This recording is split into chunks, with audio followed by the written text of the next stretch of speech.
যখন পৃথিবী খুব শব্দ করে তখন নিজের ফ্রিকোয়েন্সিতে থাকো। গত কয়েকদিনে অনেক মানুষ টান, ভারী ভাব আর এক ধরনের অস্বস্তি অনুভব করছে। বড় বড় সমষ্টিগত বিষয় উঠে আসছে, চমকে দেওয়া, অন্ধকার, ভারী। অ্যাপস্টিন কেস, পুরনো ক্ষমতার কাঠামো, বহু বছর লুকিয়ে থাকা সত্য।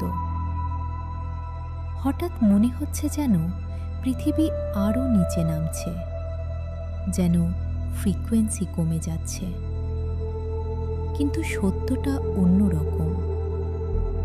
অন্ধকার উঠে আসে না কারণ ফ্রিকোয়েন্সি কমে, অন্ধকার উঠে আসে কারণ ফ্রিকোয়েন্সি বাড়ে।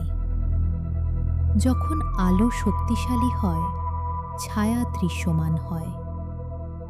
কষ্ট দেওয়ার জন্য নয়, বোঝার ও মুক্ত হওয়ার জন্য। সমস্যা শুরু হয় তখনই যখন তুমি এতে জড়িয়ে পড়ো, যখন তোমার নার্ভাস সিস্টেম পৃথিবীর ভার নিজের বলে বহন করতে শুরু করে, যখন তুমি ভুলে যাও যে তুমি এক প্রতিধ্বনি ক্ষেত্র, কোনো স্পঞ্জ নও।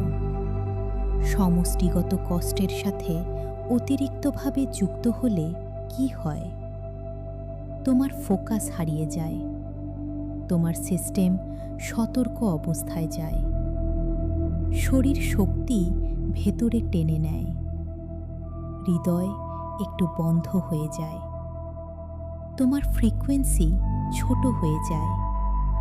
নীরব নয়, ভুল বলেই নয়, বরং তুমি এমন কিছু ধরতে চাইছো যা তোমার জন্য নয়।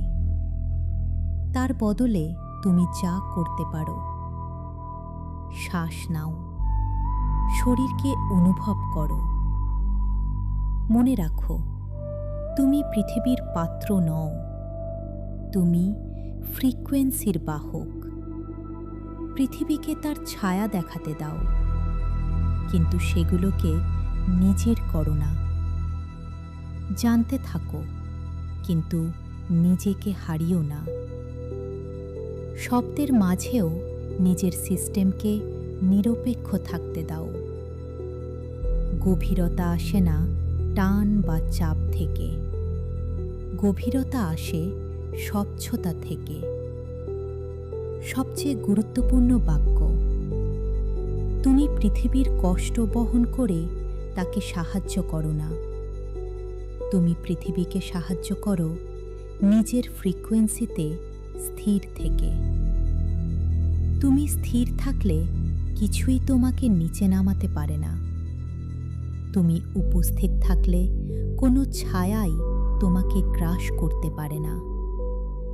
তুমি কেন্দ্রীভূত থাকলে তুমি সব কিছু দেখতে পারবে, পড়ে না গিয়ে।